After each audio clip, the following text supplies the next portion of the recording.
میں نے دیکھا کہ آپ کے جسم سے ایک ٹکڑا جدا کیا گیا اور میری گود میں رکھ دیا گیا۔ اللہ پاک ان دونوں کو آپ کے پاس جمع نہیں فرمائے گا، ان میں سے ایک کو واپس بلا لیا جائے گا، آپ جسے چاہیں پسند فرمائیں۔ انتخاب مشکل تھا پر کرنا تھا، انتخاب ہو گیا۔ ٹھیک 3 دن بعد انا للہ و انا الیہ راجعون، یہ حسین کے مقتل کی خاک ہے۔ جب یہ سنا تو تعجب ہوا اور کہا کہ ابا جان آپ بڑے سے فرما رہے ہیں کہ چھوٹے کو پکڑ لو۔ یہ وہ مقام تھا جسے آج دنیا کربلا کے نام سے جانتی ہے۔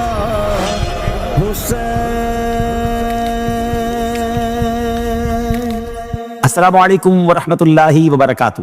ناظرین، ہر سال جب بھی محرم شریف کا چاند نظر آتا ہے تو صرف ایک نیا مہینہ ہی شروع نہیں ہوتا، بلکہ امت مسلمہ کے دلوں میں ایک عظیم قربانی کی یاد بھی تازہ ہو جاتی ہے۔ عقیدت و احترام سے دل بھر جاتے ہیں اور ذہن کربلا کے اس تپتے ہوئے میدان کی طرف متوجہ ہوتا ہے جہاں تاریخ انسانی کا بہت بڑا واقعہ پیش آیا۔ یہ وہ مہینہ ہے جس میں نبی پاک علیہ السلام کے نواسے، جگر گوشہ بطول، امام عالی مقام حضرت امام حسین رضی اللہ تعالیٰ عنہ نے اپنے اہل بیت اور جانثار ساتھیوں کے ساتھ حق کی خاطر وہ ابدی فتح حاصل کی کہ قیامت تک باطل کے ایوان لرزتے رہیں گے اور حق کا پرچم لہراتا رہے گا۔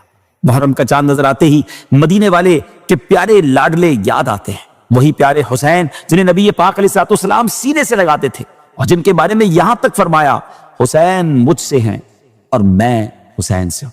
مگر افسوس اسی جسم کے ٹکڑے کو کربلا کی تپتی ریت پر 3 دن کا پیاسا شہید کر دیا گیا۔ انمول ہے جہاں میں شہادت حسین کی۔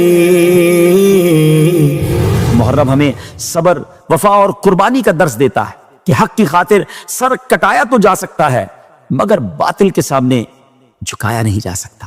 ناظرین، آج سے ہم اسی قربانی، اسی صبر اور اسی عظیم داستان وفا کو ڈیٹیل کے ساتھ سننے جا رہے ہیں۔ ایک ایسی داستان جسے سن کر دل تڑپ اٹھتے ہیں، آنکھیں اشکبار ہو جاتی ہیں اور روح کانپ جاتی ہے۔ یہ صرف ہسٹری کا ایک واقعہ نہیں بلکہ حق اور باطل کے درمیان وہ مارکا ہے جسے جتنا سنا جائے دل اتنا ہی بے چین ہو جاتا ہے۔ ناظرین، آج سے شروع کرتے ہیں ویب سیریز جس کا نام ہے داستان کربلا۔ حضرت عباس رضی اللہ تعالیٰ عنہ کی زوجہ حضرت ام الفضل بنت حارث رضی اللہ تعالیٰ عنہ نہایت پریشانی کی حالت میں بارگاہ رسالت صلی اللہ علیہ وسلم میں حاضر ہوتی ہیں اور عرض کرتی ہیں، یا رسول اللہ صلی اللہ تعالیٰ علیہ وسلم، آج میں نے ایک ایسا خواب دیکھا ہے جس نے مجھے بے چین کر دیا ہے۔ نبی پاک علیہ السلام نے نہایت شفقت سے فرمایا، بتاؤ کیا دیکھا؟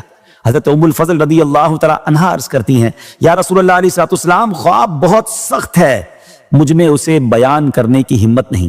نبی پاک علیہ السلام دوبارہ فرماتے ہیں تو عرض کرتی ہیں، میں نے دیکھا کہ آپ کے جسم مبارک سے ایک ٹکڑا جدا کیا گیا اور میری گود میں رکھ دیا گیا ہے۔ ناظرین، یہ الفاظ سن کر کسی کا بھی دل کانپ جائے مگر رحمت للعالمین علیہ السلام نے مسکرا کر فرمایا، تم نے بہت اچھا خواب دیکھا ہے، انشاءاللہ فاطمہ کے ہاں ایک بیٹا پیدا ہوگا اور وہ تمہاری گود میں دیا جائے گا رضی اللہ تعالی عنہ۔ اس واقعے کے کچھ ہی عرصے بعد مدینہ منورہ کی فضاؤں میں خوشی اتر آئی، جنت کے پھول کی آمد ہوئی اور امام عالی مقام حضرت امام حسین رضی اللہ تعالیٰ عنہ اس دنیا میں تشریف لے آئے۔ پھر حضرت ام الفضل رضی اللہ تعالیٰ عنہ کی گود میں دیے گئے، یوں وہ خواب حقیقت بن گیا۔ ویورز، حضرت امام حسین رضی اللہ تعالیٰ عنہ کی ولادت سن 5 ہجری شعبان المعظم کے مہینے میں مدینہ طیبہ میں ہوئی۔ نبی کریم علیہ السلام نے آپ کے کان میں اذان دی اور اپنے لعاب دہن سے آپ کے منہ کو معطر فرمایا۔ 7ویں دن آپ کا نام حسین رکھا گیا اور عقیقہ فرمایا گیا۔ نبی پاک علیہ السلام نے ارشاد فرمایا، حضرت ہارون علیہ السلام نے اپنے بیٹوں کے نام شبر و شبیر رکھے تھے اور میں نے انہی کے نام پر اپنے بیٹوں کے نام حسن اور حسین رکھے ہیں۔ سریانی زبان میں یعنی سیریاک لینگویج میں شبیر و شبر اور عربی زبان میں حسن و حسین ایک ہی معنی رکھتے ہیں۔ پھر آقا علیہ السلام نے یہ بھی فرمایا، حسن اور حسین جنتی ناموں میں سے 2 نام ہیں۔ زمانہ جاہلیت میں عرب ان ناموں سے واقف نہ تھے، یعنی یہ ایسے یونیک نام تھے کہ دنیا میں سب سے پہلے اگر کسی کے رکھے گئے تو حضرت امام حسن اور امام حسین ہیں۔ آپ کی فضائل میں بے شمار احادیث مبارکہ بیان ہوئی۔ نبی کریم علیہ السلام نے فرمایا، حسین مجھ سے ہیں اور میں حسین سے ہوں۔ ایک مرتبہ میرے آقا علیہ السلام مسجد میں تشریف لا اور فرمایا، میرا چھوٹا بچہ کہاں ہے؟ اتنے میں ننھے امام حسین رضی اللہ تعالیٰ دوڑتے ہوئے آئے، پیارے آقا علیہ الصلوۃ والسلام کی گود میں بیٹھ گئے۔ آقا علیہ الصلوۃ والسلام نے پیار سے انہیں چوما، اپنے سینے سے لگایا اور دعا فرمائی، اے اللہ میں حسین سے محبت کرتا ہوں، تو بھی حسین سے محبت فرما اور اس سے بھی محبت فرما جو حسین سے محبت کرے۔ نبی پاک علیہ الصلوۃ والسلام صحابہ کرام سے فرمایا کرتے تھے جسے یہ پسند ہو کہ جنتی جوانوں کے سردار کو دیکھے تو وہ حسین بن علی کو دیکھ لے۔ آقا علیہ الصلوۃ والسلام حسنین کریمین کو پھولوں کی طرح سونگتے تھے، اپنے سینہ مبارکہ سے لپٹاتے تھے، ان کے چہروں کو دیکھ کر خوش ہوتے تھے۔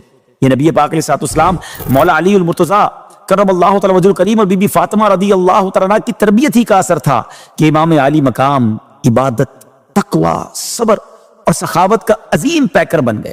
آپ رضی اللہ تعالیٰ عنہ نے تقریباً 25 حج پیدل عطا فرمائے، جی ہاں 25 حج پیدل ادا فرمائے، اور روزانہ صدقہ و خیرات، عبادت اور نیکیاں آپ کی زندگی کا اہم پارٹ تھی۔ آپ کو نماز سے ایسی محبت تھی کہ میدان کربلا میں بھی نماز نہ چھوڑی۔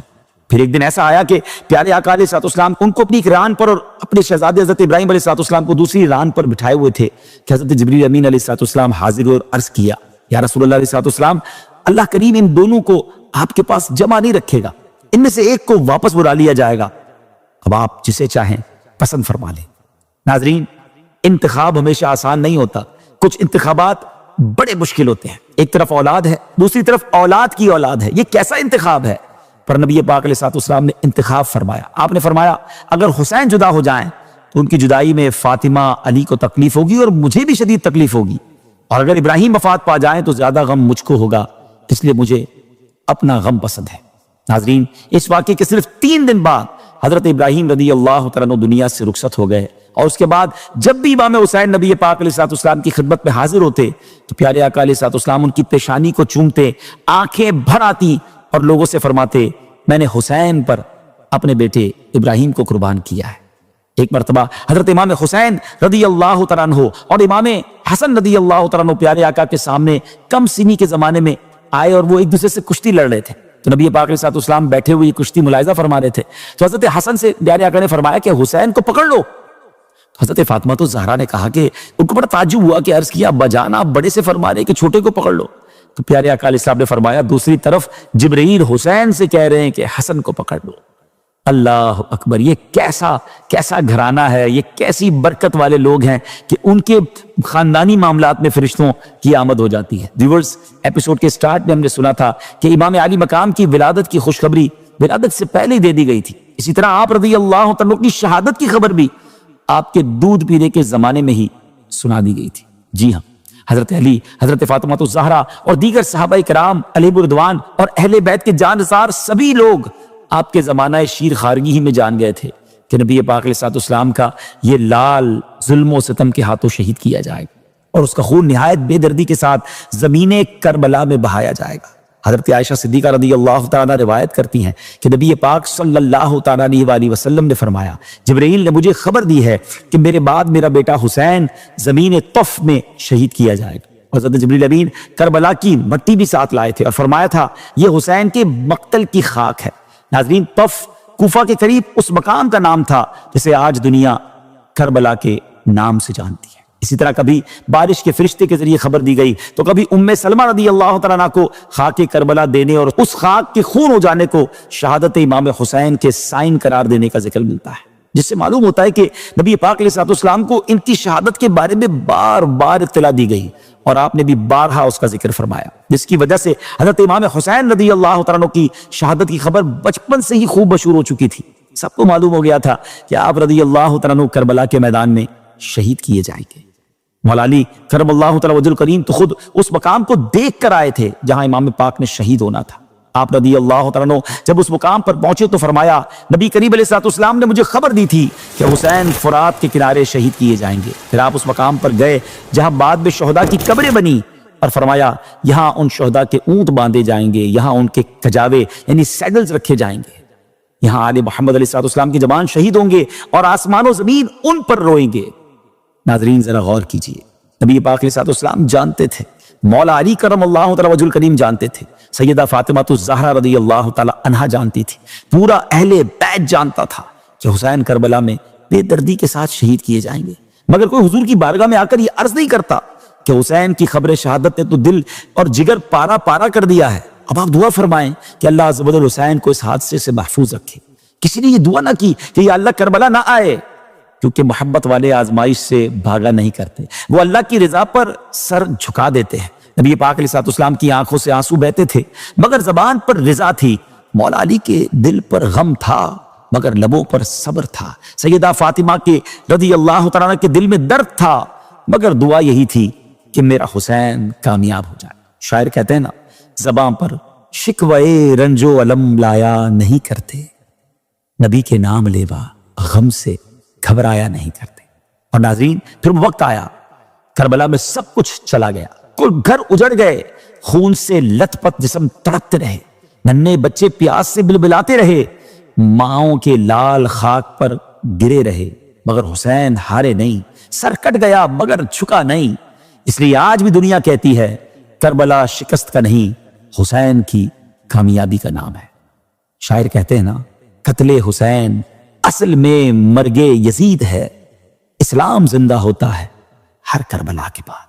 ناظرین وقت اب اختتام کو پہنچا، اگلے ایپیسوڈ میں ہم بات کریں گے یزید کی کہ یہ بدبخت کون تھا اور امام حسین رضی اللہ تعالیٰ عنہ سے اس کی دشمنی کی اصل وجہ کیا بنی۔ اپنی دعاؤں میں یاد رکھیے گا۔ السلام علیکم ورحمۃ اللہ وبرکاتہ۔ تاریخ کا ایسا دور ساتھ چلی جب حاکم بنا فاسق و فاجر، شرابی، بدکار، ظالم یزید۔